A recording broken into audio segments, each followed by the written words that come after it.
Right. మీ school కి water bottle తీసుకెళ్తారు కదా, వాటర్ బాటిల్ తీసుకెళ్తారు కదా. రైట్. మీ స్కూల్ కి వాటర్ బాటిల్ తీసుకెళ్తారు. సో మీరు క్యాప్ లేకుండా వాటర్ బాటిల్ మీ స్కూల్ కి తీసుకెళ్తారా? ఎందుకు తీసుకెళ్తారు? వాటర్ బాటిలేగా.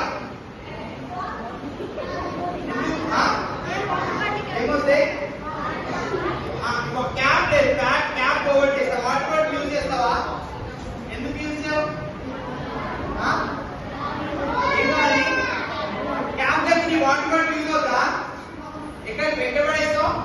చెత్తలో పడేస్తాం కదా. ఎక్కడ పడేస్తాం? అవునా కదా, చెత్తలో పడేస్తాం. మన లైఫ్ కూడా అంతే. ఏసై ఇది ఏసై అయితే మన లైఫ్ లో కంపల్సరీ ఎవరు ఉండాలి? ఏసై. ఏసై ఉంటేనే నీ జీవితం ఉపయోగకరంగా ఉంటుంది. ఏసై లేని జీవితం ఎలా? వ్యర్థమే. చెడు అలవాట్లకు బానిసై తిరగడం ఇష్టం ఉన్నట్టు ఉంటాం. ఎక్కడికి వెళ్తాం? నరకానికి వెళ్తాం.